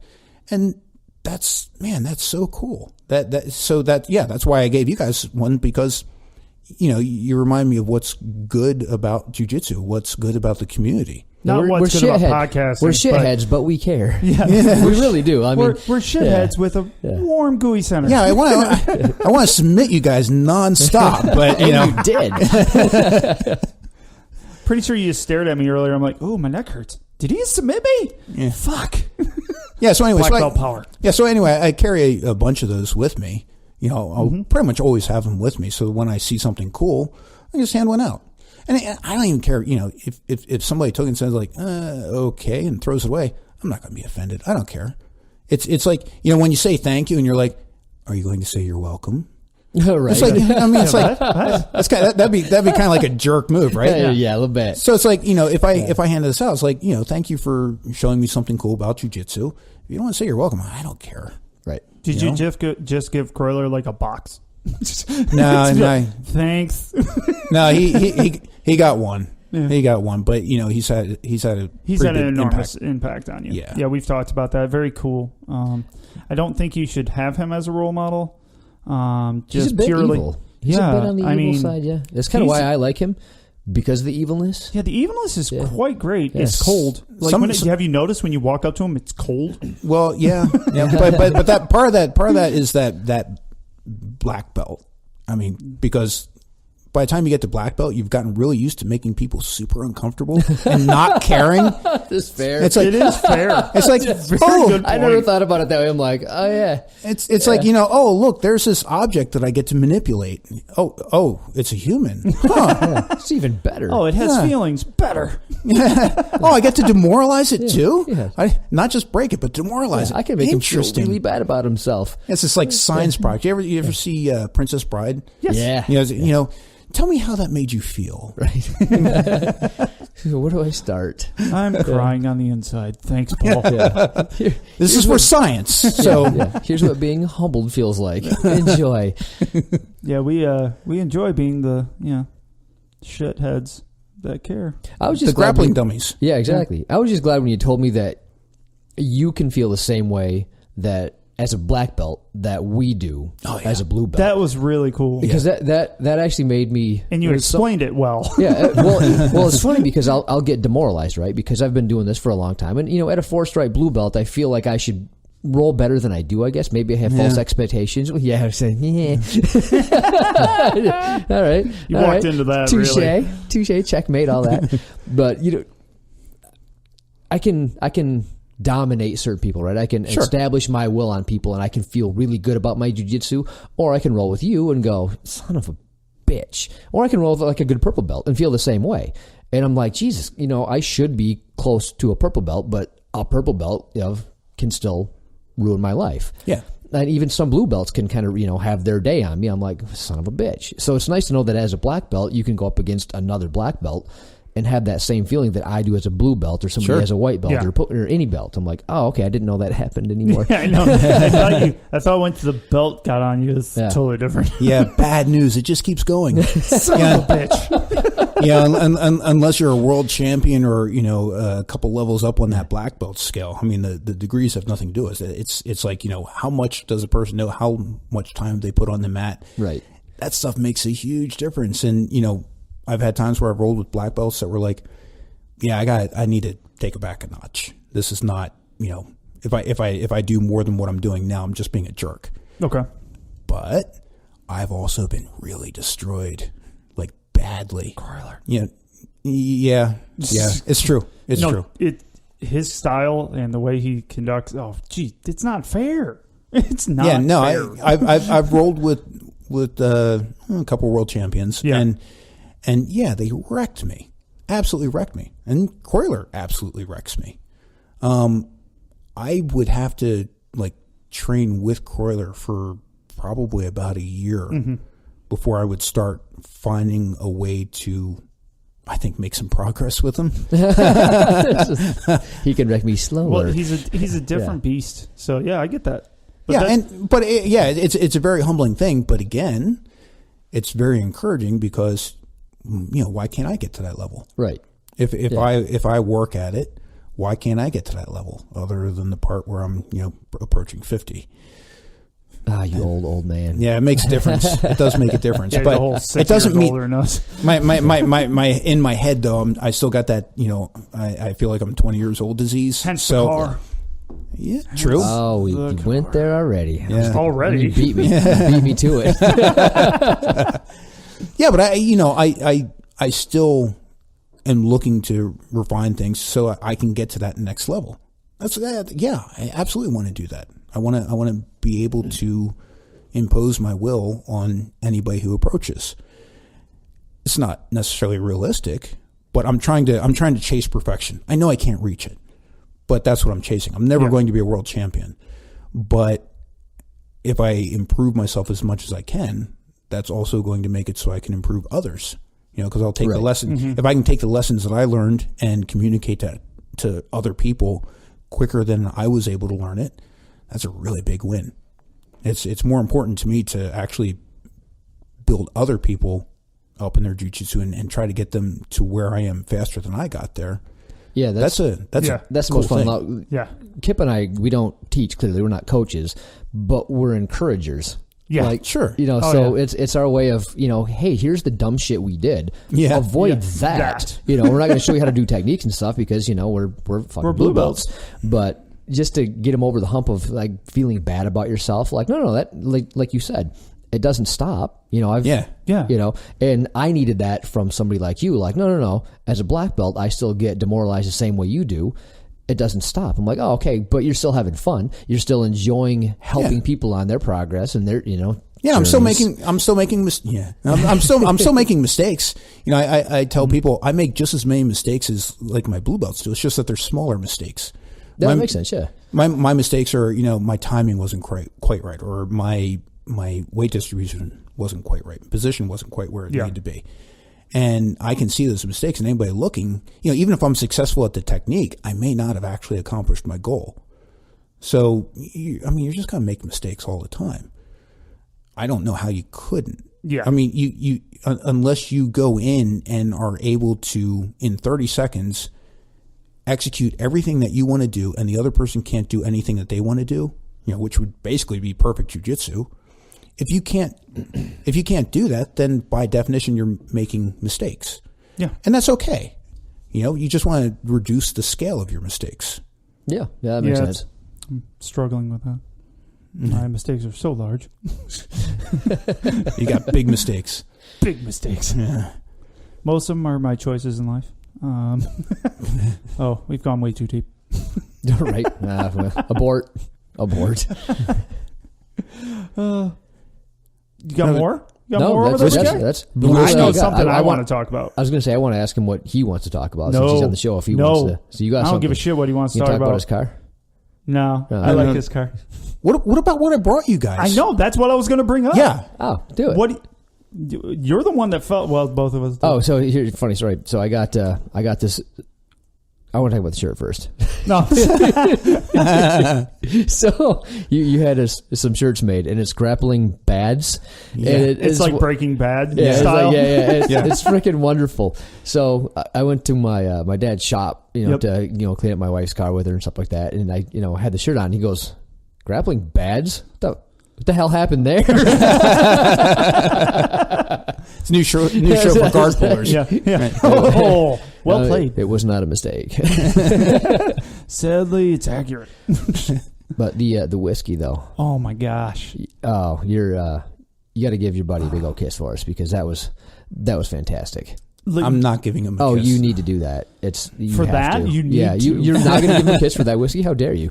Dude, it's like you don't even care. Oh, dude, seriously. St. Lawrence Distillery, right? St. Lawrence Spirits. Yes. Unreal. And it's Icebreaker. Yes. Oh my gosh, dude. That might be hard to get. That was a limited batch, but all their whiskey. I don't give a shit. All their whiskey. I'm sure but they're all good. this Icebreaker is, boys, it's something special. It's blow your mind good. Like there's not a lot of whiskeys that are blow your mind good. Especially from a young distillery.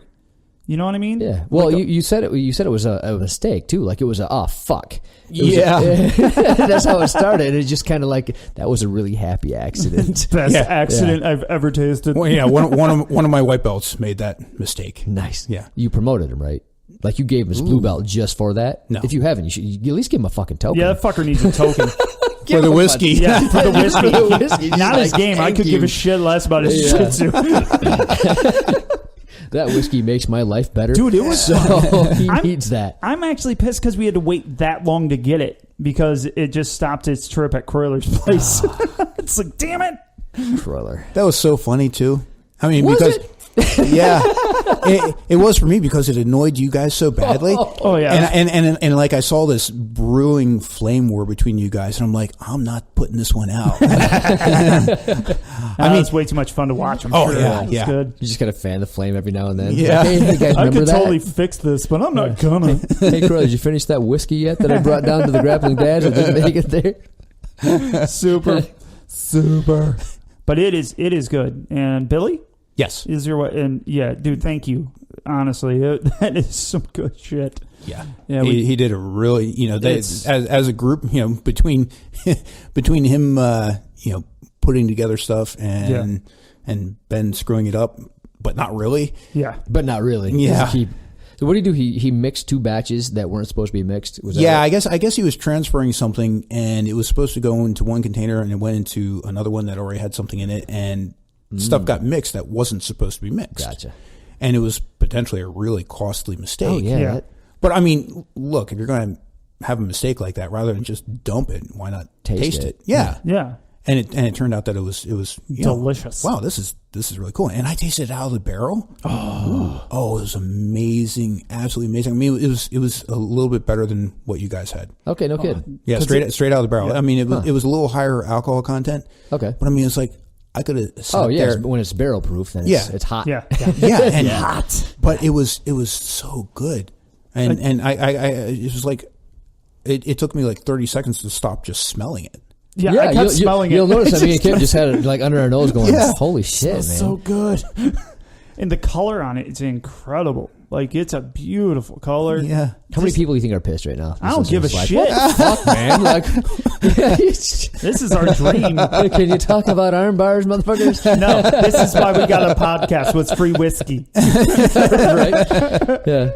If it all boiled down to this moment, free whiskey of this stature, I'm good. Yeah. Worth it. So they have a website, St. Lawrence, do they? Yeah. St. Lawrence, St. Lawrence Spirits. I'm not sure what the website is. Share that shit. You should. You should. Yeah, do that for sure. And because honestly, You're supporting Jiu Jitsu guys when you do that. Yeah, and that's the thing. See, it all comes around to Jiu Jitsu. Yeah, and it all needs to. Absolutely, it's a nucleus of life. It is. I can't believe more people don't. You are invested. Yeah, I'm here. Yeah, like we were telling Lawrence on the BJJ Strength podcast. Yeah. Because you haven't been doing jiu-jitsu because your neck is, fucksville. It hurts not to do it. Like my, it sucks. Yeah, like my knees, it sucks, right? My knees are jacked. You see my shoulder mobility, which is to say none. But it hurts more not to do it just because it's such a big part of my life. Yeah. Like it makes me sad when it's not part of somebody's life. Dude, it sucks for me right now. So just a quick reach out to everyone that's injured and out. Like, it sucks. Just being around it sucks. I just going into class, I freaking hate being there. Like today, that was tough for me. Just watching everybody do stuff. Yeah, we talked about that. Yeah, it's like everybody says, "Oh, you should go in and take notes and all that stuff," and it's like, man, I can't do it. No, I get in there. The one time that I was out for like a month. Yep. I went in and to watch class, and I'm like, I can't take this. It's and then open mat would go, and I'd see people rolling, and I'd be like twitching. Yeah. Because I want to get on the mat. I'm like, well, maybe I'll be okay. Yeah. Oh yeah. I think that all the time. Yeah. And all the time. I'm like, totally wouldn't be okay. So I had to. A lot. Yeah. I had to not go into class. Yeah. Now, watching videos or educational materials, books, that kind of stuff. Yeah. That's not bad. But man, I couldn't go in there and watch my teammates doing jiu-jitsu and not be able to do it. Yeah, it's really... Well, your neck is so bad that if you even try to like, hey, let me show you something like a position, like that even jacks you up. It hurt last night. Yeah. Like, we didn't do nothing. We were just, no. Yeah. And I tried to sit out as long as I could too. I'm like, no. Yeah, I want to feel that. Yeah. you kind of got to feel it. I had to. And I feel for anybody that's been out, like, because I have no soon time I'm going to be back. It's just not realistic. Yeah. I'm primed for surgery, even though in my head I'm fine. Well, I'm just, it's kind of, I don't want to say funny, that's not the right word, but I'm glad that your entire family's in it. Yeah. Because if they weren't and you were just, it's so easy to not go back for a lot of people. Like I've been out of it for 6 months, but that's what happens, right? So you get injured, you get out of it, and then it's just easier to stay home than it is to go to class. I think a lot of people just fall into their daily routine, whatever rut they're in, and then they just don't go back. Yeah, well, at least for you, that's not an option. It's not an option. You have to be there just to bring your kids there. Yeah, and I have to be there just be around it and be around you. Right. Enough because I got to make this show interesting. I have to be able to contribute. I need stories. I must contribute. So yeah, it sucks. Mentally, it's tough for me right now because it's what I do. I mean, shit. I have this podcast. I freaking have all my kids doing it. My wife does it, and all of a sudden, it's just stopped.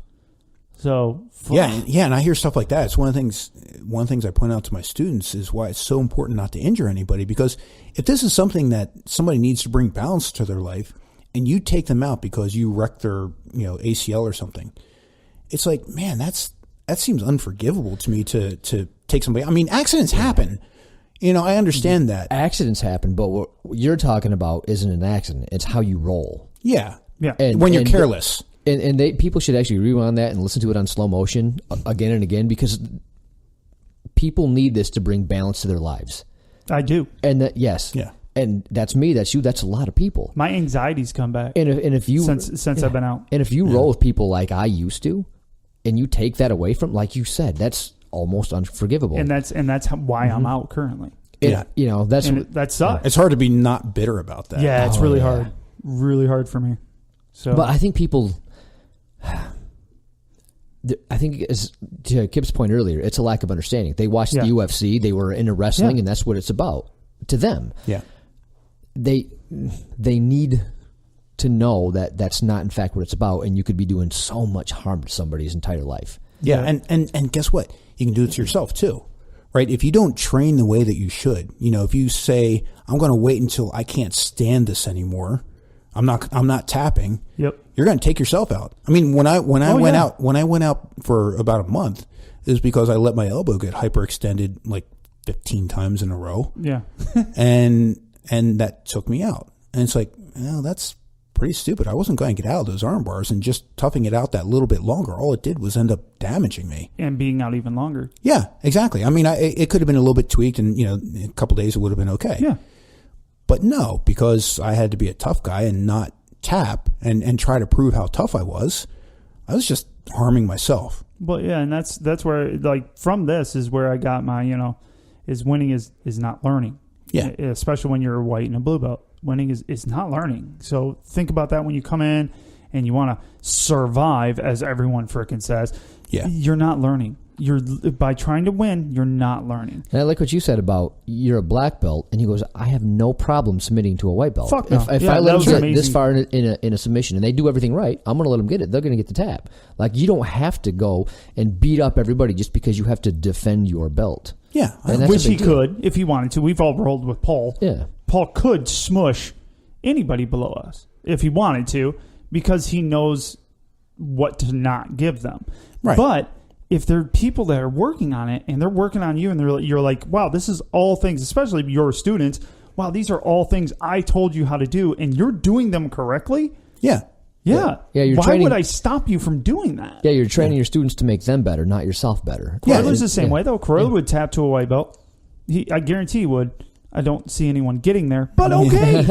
Well, I've had times where like somebody started an armbar on me, and in order to train my late stage defense, I would let the armbar get pretty far. Yeah.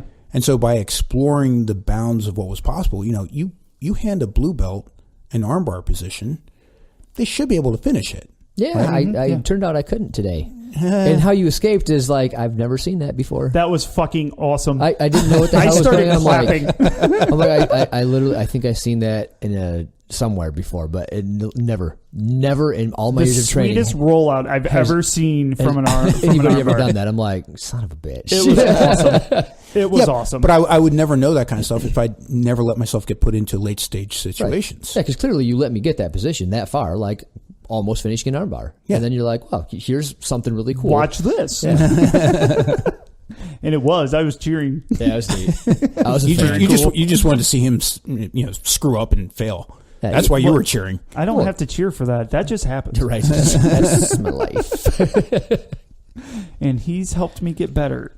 What's wrong with this picture?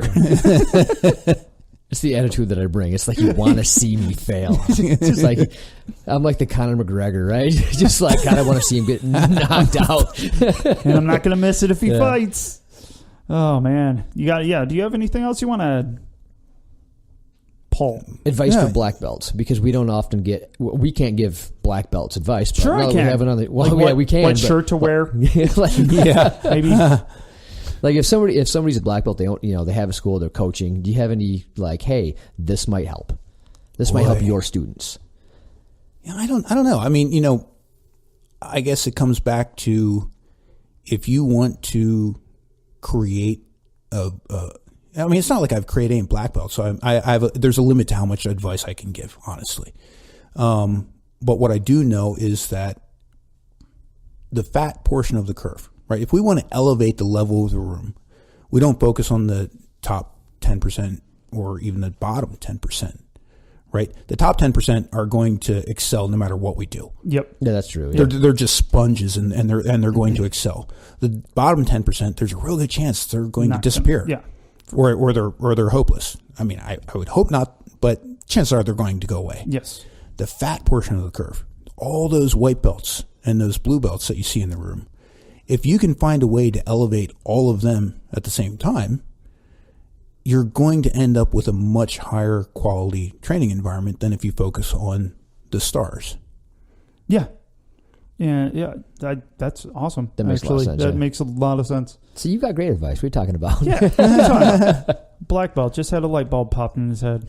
I mean, it was dim as shit, but it was there. But my stars are winning all the tournaments and making me look good. Yeah, well, I mean, what do you care about? Are you trying to help people? And I think most black belts. Yeah, I think so. Yeah. You're not doing this for the money. No. How dare you? How dare you try to light on the issue? Yeah, you guys are definitely not doing it for the money. I've been in your basement, man. It's like, yeah, you ain't making shit. This was such a letdown. They're world famous. This must be. This is gonna be great. No, it's the same shit everybody else has. No, but where was I going with that? You guys are very distracting. Fuck yeah, it's called tangenting. Tangenting? It's not a word, but it's what we do. Okay. Catering to the fat part of your class, and not just doing the stars. Like, hey, I got this one guy and he's killing it on the tournament scene, and I'm just going to put all my eggs in that basket. Right. Yeah, and it was back to the black belts. Black belts who are doing this, or the instructors that are doing this, they do it because they want to help people. So if you want to help people, help the most people. That's what we chose. Well, yeah, I mean, but really and that's why I didn't really honestly listen. I mentioned this to you earlier. I didn't really listen to any podcasts before I started listening to yours, and it was because it really resonated with the people that I think are, in some ways, the most important people in jiu-jitsu. The white belts and the blue belts, the fat portion of the curve, the people that were trying to. We would love to see everybody become black belts. You know, just think of all the talent that has been lost to us because they weren't in a welcoming environment. They didn't have a black belt that really took their concerns seriously, or wasn't trying to, or they were in that mindset of you're going to leave any damn way. Yeah, I got to get the next guy after you to come back, to fill your spot. Yeah, I mean, I went to schools like that where they don't even look at the new guys because there's so many people just leave anyway. They're like, I'm not going to waste my time. Like, if you stay and you're here after 2 years, then I'll be your friend. But until then, they don't get invited to nothing. They don't get any, that's attention that's a paid to stigma them. you got to stop. Yeah. That has to stop. Well, and I do see black belts that say things like, look, I know that people are going to leave, but I'm going to treat you as if you're going to stay forever. And it's kind of heartbreaking when people do leave. Nice job, Kip. Yeah, that was me. That was me. It's frustrating. It's disappointing. You've invested time in a person, and you've treated them like one day they're going to be a black belt, and when they leave, it's like, well, is it something I did wrong? How did I take it personally then? Yeah, absolutely. It's like, did I screw up? I mean, okay, maybe they just got a girlfriend or, they reprioritized their life. I understand that. I do not. Somewhat, yeah. I was going to say, no. They got to have that talk like, listen, this is what's going to happen. I'm going to class twice a week, 3 times a week. And you can come. Yeah, you should join. But, every time somebody leaves, it's like, man, I hope I didn't make them leave. And you question everything. So like when somebody comes to my class and I don't see them come back, I'm like, could I have handled that better? How did I fail? I mean, it kind of eats at you a bit. It's your responsibility to guide these people on their path. Fuck. Well, it's almost like you guys have a different word to use, and you're like, nope, we're going to this one. Well, there's so many different personalities, and like you said, everybody has their different reason. And you said you don't care about what the reason is, just that they're there. Yeah. But to try to cater to each individual as they come, like, that's got to be tough. Yeah. Yeah. I mean, I could do it. Yeah. You're awesome. Silence, like, what the fuck did you just say? Oh man, if looks could kill. He just stops you like, he did. He looked like me on third head. What are you talking about? I mean, some tangents shouldn't be traveled down. Au contraire. Hold my beer. Watch me work. Oh no. Okay, what are we talking about? Trying to cater to individuals. That's got to be almost an impossible task. So if somebody leaves and you feel bad about that, but like, damn, man, you can't cater to each individual need. You got to kind of, like you said, teach to the fat part of the class, like the majority, and then just kind of, you got to hope for the best, I imagine, at some point. Yeah, sure, but also, some things that I've done with my students is, especially the ones that are on their way to blue belt, I will take them through the curriculum and say, okay, this is the stuff that you need to work on. And that is important to me because it shows them that I'm paying attention to where their progress is. I'm giving them feedback on what they need to do. It's not just this nebulous, oh, well, yeah, come in and get better. It's all mat time, Right. I've got notes on, individual students on things that I've told them to work on. Oh, nice. Because, that's what I saw they needed. Right. And I check on that list periodically and look at what the student's doing and see if they're making progress on that and try to give them feedback when I can. Oh, that's incredible. Yeah, I mean, I'm getting better at it. I'm kind of like figuring this stuff out as I go along. And a lot of it's just like, okay, well, what would I want if I was in their position? What do I want to, what kind of feedback do I want? I mean, I always wanted the brutal feedback. I wanted the honesty. If I suck, tell me. Oh, yeah, so do I. Oh, no, for sure lie to me. That's about right. Tell me how pretty my jiu-jitsu is. So flowy. Like, no, it's not. It's not. No. No, but putting yourself in their shoes as best you can, trying not to be jaded about the whole process, and just doing your best, regardless of, the failures that are inevitable.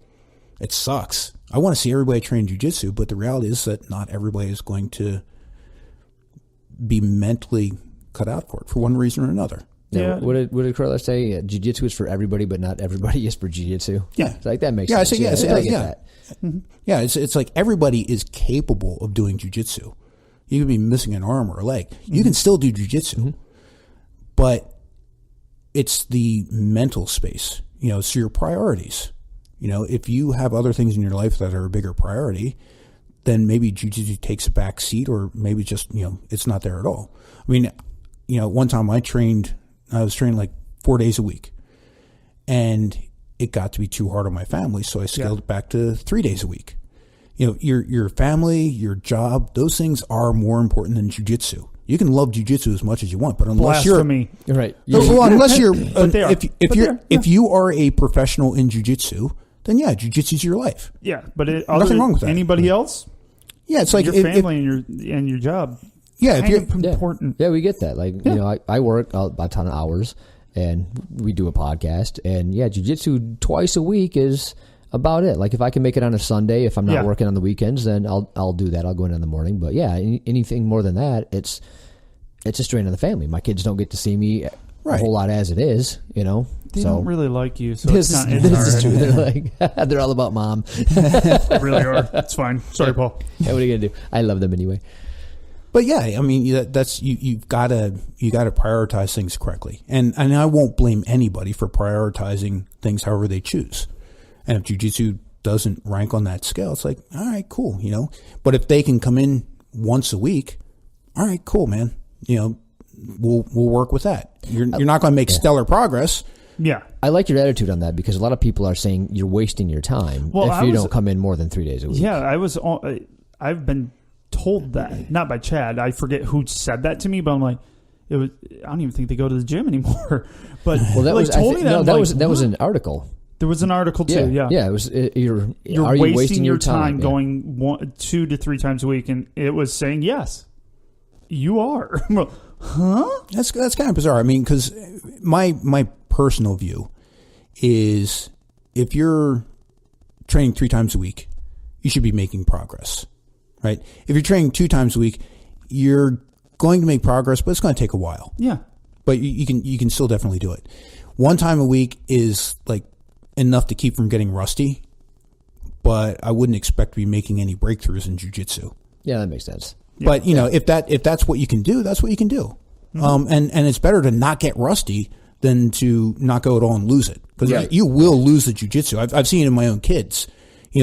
My kids, each one of them trained for at least a year, and one of them trained for 2 years.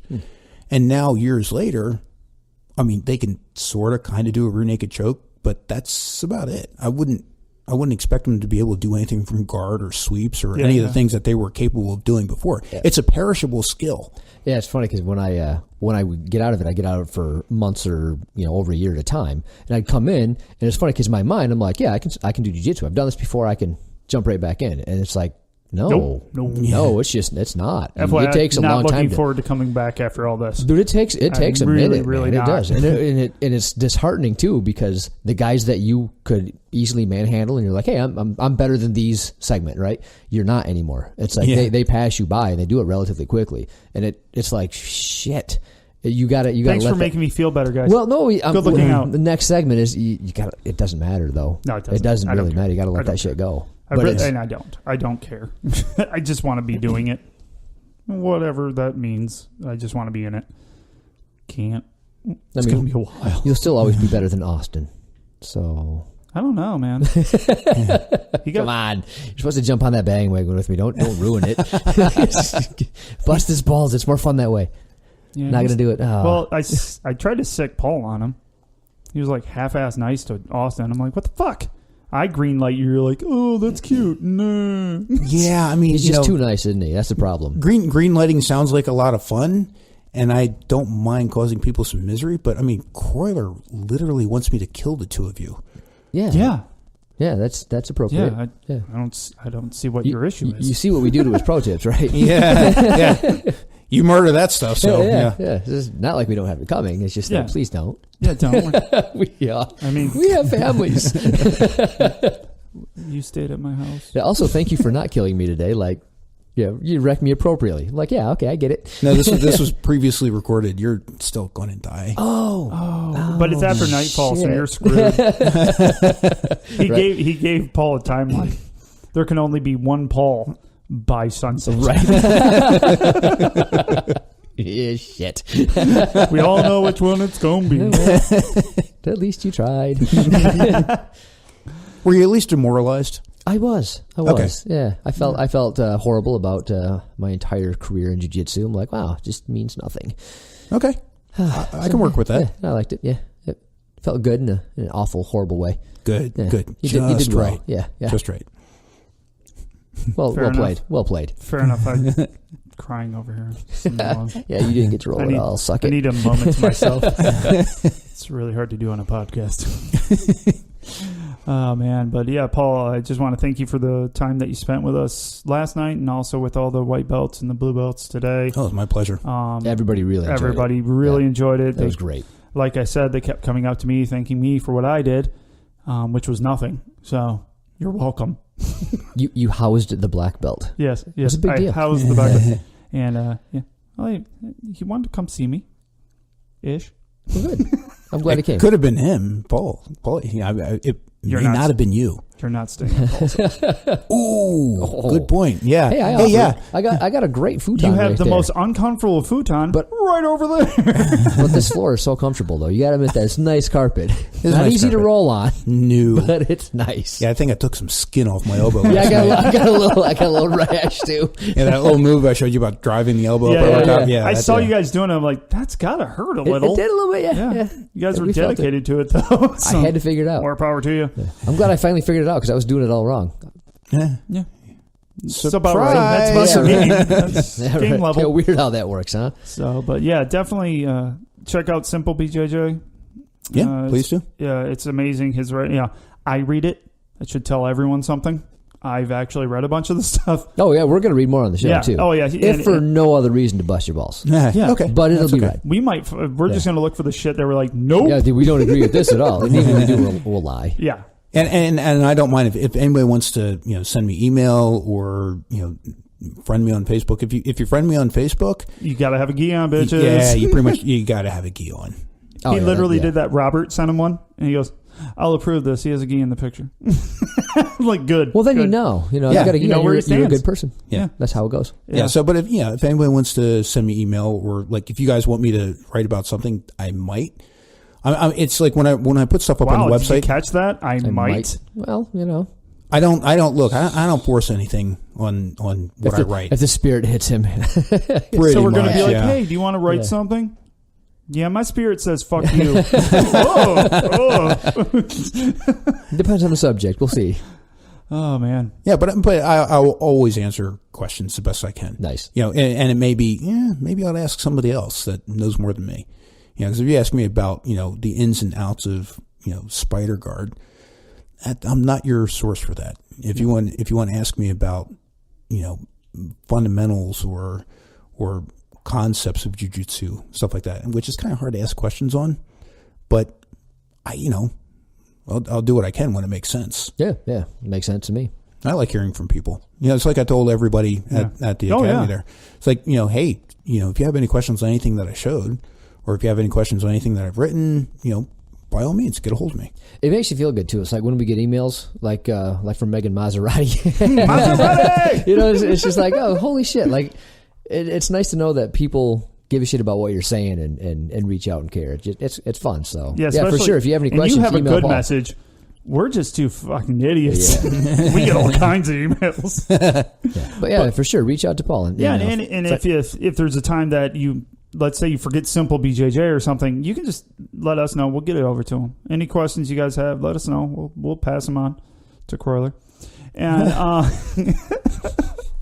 but no, we'll pass it on. We'll post some stuff about Simple BJJ. We will start posting the links to said whenever we read one of your stuff. We'll start posting those.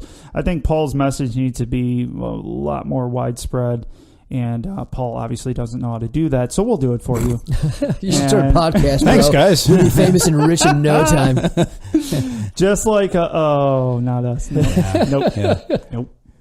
But no, it's a great move, and it speaks to, I think, a lot of our crowd, and that's pretty cool. So, any other closing thoughts that you just have to get out there before we're done here? Please don't make it hatred. Oh, you got to make it hatred. No, don't. Talk some shit about Croyler real quick, just before we close. That's one thing that will never happen. I'll tell you right now from talking to him. Just bust his balls just a little bit. He leaves that to us. Yeah. Because we're dumb enough to do it. I try not to speak negatively about anything. I So didn't say negatively. I just, maybe mock the car he drives. Oh, it's the same thing you drive. Never mind. Sorry. Moving on. Did you just call his Forester the same thing as his WRX? Yeah, it's the same car. Same platform. Same horsepower. Well, those are all wrong. All of it wrong. Man, you're bad at jiu-jitsu and everything else. Yeah. He's a white belt at life. Yeah, well, okay, you just made me go negative. Good job. Perfect. We can make anybody go negative. All right, everybody. Check us out on Facebook. Check out Simple BJJ on Facebook. Instagram. We appreciate all the messages, all the follows. We wouldn't be here if it wasn't for you guys. We definitely wouldn't have made it to 90 some odd episodes, almost 100, with all you guys not contributing and being part of our mission. So we don't really have a mission, but I just couldn't find a better word. Right? That's just kind of what we do. All right, guys. Thanks. Bye. See ya.